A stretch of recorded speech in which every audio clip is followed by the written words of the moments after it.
This whole thing is the biggest fairy tale I've ever seen.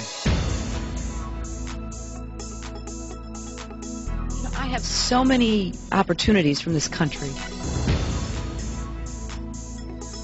Perhaps not, but becoming an agent of change and having no one be able to tell you what the change is, what's that all about? Well, you know, he doesn't always get into the nitty-gritty of the specifics, it's true. One of the areas that I have constantly worked on is not only pushing aside the special interests, this past year passing the toughest ethics reform legislation since Watergate, but also making sure that the government is transparent and accountable. You know, when it comes to lobbyists, you know, Senator Obama's chair in New Hampshire is a lobbyist. He lobbies for the drug companies. So I think it's important that all of us be held to the same standards, that we're all held accountable. Democratic Congressman Paul Hogue represents New Hampshire's 2nd District. He's also a co-chair of the Obama National Campaign. And Congressman, thanks for joining us. Why is Obama using a major state lobbyist as a state chair in his campaign? Well, you know, David, Barack Obama is running for President of the United States. He's not running for governor in New Hampshire. And there is nothing at all untoward about having Jim Demers, a man of impeccable integrity, with a long history in New Hampshire politics, who works on a state level. Except that Barack Obama denied he was a lobbyist at that debate the other night. Why didn't he just say something as you just did, that, well, he's a state lobbyist and he'll have no influence over me in the federal government?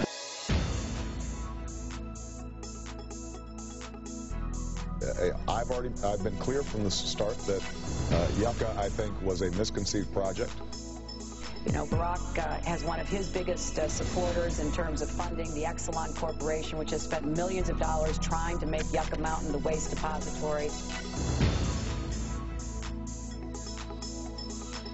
Well, let me start this question. This is about campaign finances. And let me start it by saying the obvious, which is all three of us have raised a great deal of money in this campaign. And so this is not preachy or holier than thou in any possible way. What we know is that all three of us want to do something about health care in this country. We also know that until recently, Senator Clinton had raised more money from drug companies and insurance companies than any candidate, Democrat or Republican, until you passed her, Senator Obama, recently to go to number one.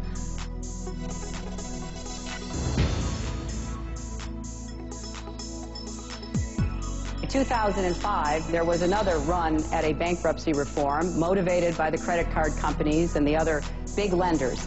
I opposed that bill. I said very forcefully I opposed that bill. There was a particular amendment that I think is very telling. It was an amendment to prohibit credit card companies from charging more than 30% interest. Senator Obama voted for it. I voted against it. It was one of the biggest lobbyist victories on that very bad bill that the bankruptcy bill represented. Thank you. And I think it's important, you know, if you look at the recent article about Senator Obama's work on health care reform in the Illinois legislature, it's a very interesting piece about how he basically did the bidding of the insurance companies during that effort. Now, I'm just saying that if we're going to be hurling these charges against one another, I'm used to taking the incoming fire. I've taken it for 16 years. But when you get into this arena, you can't expect to have a hands-off attitude about your record.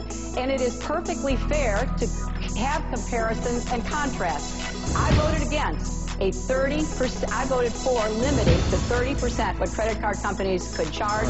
Senator Obama did not. Senator Obama, 30 seconds, please. Absolutely. It is a fact because I thought 30% potentially was too high of a ceiling. So we had no hearings on that bill. It had not gone through the banking committee. I don't know about a lot of folks here. Most folks here, if they've got a credit card, are paying 29%, which, so under this provision, that would have been fine. And we had not created the kind of serious... Just because the limit was too high? Is that what you just said? That is exactly what I just said, John. So there's no limit at all? There had been no discussion. Hold on, John. No, listen to this. There had been no discussion about how we were going to structure this, and this was something that had not gone through the committee, and we hadn't talked about. It didn't make sense for us to cap a interest rate. Credit card companies. That's the bottom line. I opposed that bill, and you know I did. Senator Obama did not. Senator Obama, That's a 30 fact. seconds, please. Absolutely. It is a fact. No, That's the bottom Hillary, line. I opposed that bill, and you know I did.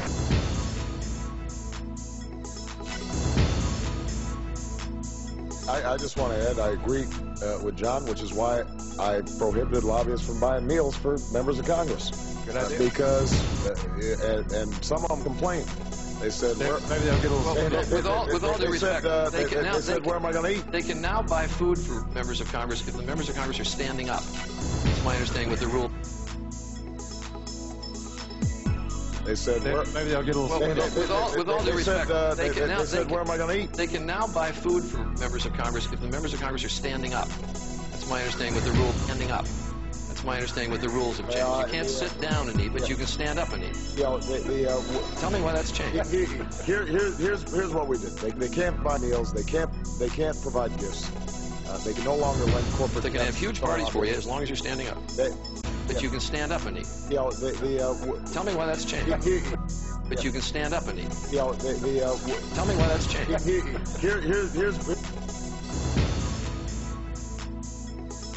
Senator Clinton made a serious allegation that you worked for a slumlord, and I wonder if you want to respond. I'm happy to respond. Here's what happened. I was an associate at a law firm that represented a church group that had partnered with this individual to do a project, and I did about 5 hours worth of work on this joint project. That's what she's referring to. But keeping them honest, there is a lot more to it than that. Tony Rezko has pleaded not guilty to federal charges of conspiracy, influence peddling, and demanding kickbacks from companies sinking Illinois state business. He's given hundreds of thousands of dollars to Illinois political power brokers. He's done multiple real estate deals with politicians, even their wives. So what's this all about? Money, of course. Rezko has been a major money raiser in Chicago politics, and he saw a star before the nation took notice. Tony Rezko was his first significant campaign contributor. So, you know, that certainly helped start Senator Obama's career. But the federal indictment alleges Rezko was giving tainted cash, some illegal, some just unsavory. So you guys made the decision that we decided he was a slumlord. Right. Chicago Sun-Times investigative reporter Tim Novak helped label Tony Rezko a slumlord.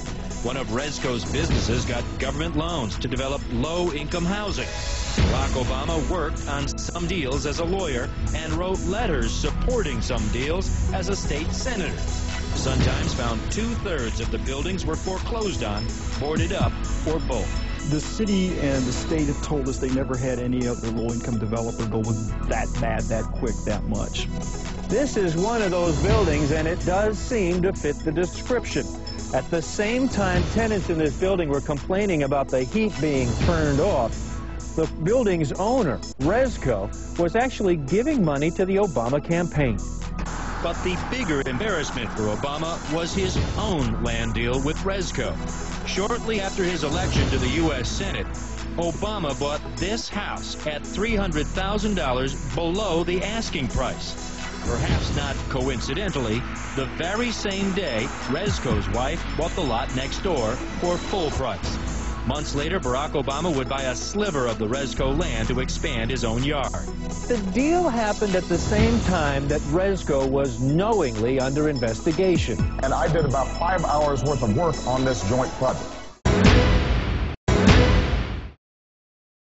You said the time has come to tell the lobbyists who think their money and their influence speak louder than our voices that they don't own this government. We do, and we are here to take it back.